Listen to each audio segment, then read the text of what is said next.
another component is dynamics are super important because that's ultimately what's going to give the music some expression, right? If you're always like, talking like this for an hour, imagine that. If I just talk like this for a whole hour, you guys would get up and go, obviously. But if I screamed at you for a whole hour too, that would be irritating. You wouldn't like that. So you've noticed that when people speak, there's peaks and valleys, right? You want to emphasize a point, it might be a little louder and trail off a little bit like that. So we live with dynamics, all of us. No one speaks in a monotone, no one speaks at one level all the time. So we have to express music the same way. But because it isn't speaking, we have to do it consciously, we have to think about it. So check out how we play this piece of music. It's a piece of Kim's called I'm Traveling in Some Vehicle, and it's dedicated to Joni Mitchell. So just check out how we play the head of this, the melody.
So that piece suddenly came alive, didn't it? In fact, often I find that if you play extremely quietly, that people tend to lean in to see what you're saying. And then you hit them like that. So it's that shock value of bringing people in and then surprising them. It creates excitement in the music. So dynamics are immensely important. Some pieces of music doesn't really suit that, does it? I mean, if you're playing a tune where like by P-Funk,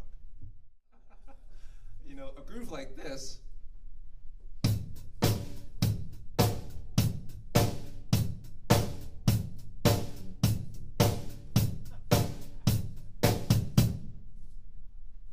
there's no point in having peaks and valleys in that because the idea behind a groove like that is about getting people to dance.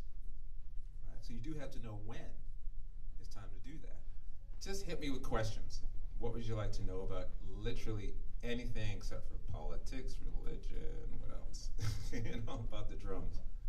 Questions? We had a few, that was a really good question, thank you. What else you got? Yeah?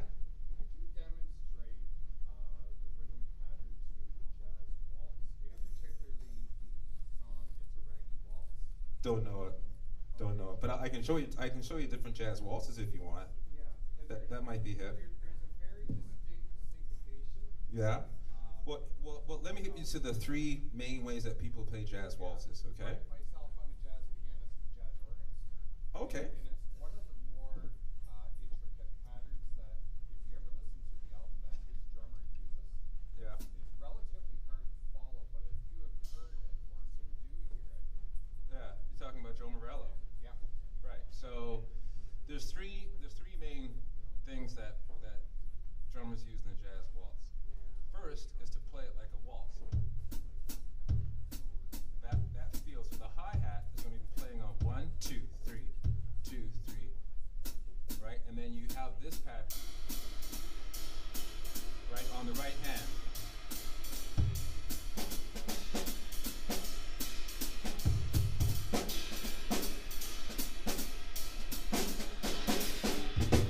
That's one. Then the next one is by putting the hi-hat on beat 2. So then that means we're going to play 1, 2, 3, 1. Hey. Right? And then we do this.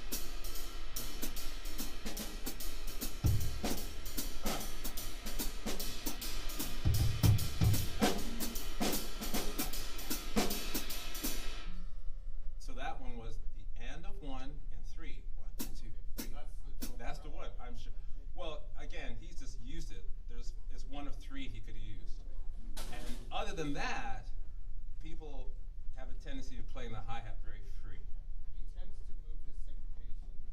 Yeah, so I mean, so the whole trick is to get a command of independence with each of those. So you got to actually practice that, and it's tough.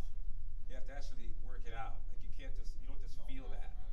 Yeah, and in fact, that's a good barometer of how strong your ability to play a jazz waltz is.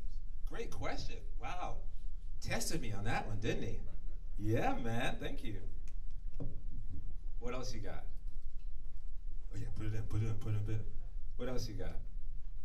Oh, see, he set the bar high.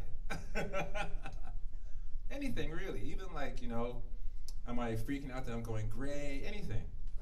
I am. I'm starting. It's starting. It has begun. Great question. Yeah. I've gone through incarnations when I was younger. I used to, when I was in New York, I played in New York for a very long time. And some of the groups that I played with were really hard hitting. It was more like a funk thing and a blues thing. And this one gentleman I still work with, James Blood Ulmer.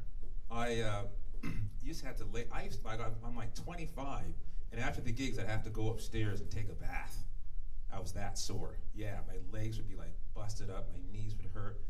Hands not so much, because of classical training, I was able to stay quite loose. So I never hurt my hands, but the knees, and it got so bad at one point that I had to go to physio. And I realized that I was just playing badly. You don't really have to slam into the kick like that. And I need to develop these muscles and get my ankles to be more flexible. I also learned heel-toe technique more. So I was able to get way more power with less stress on my knees. And again, like I said, I had pretty good technique, so my arms were always pretty loose. If I got louder,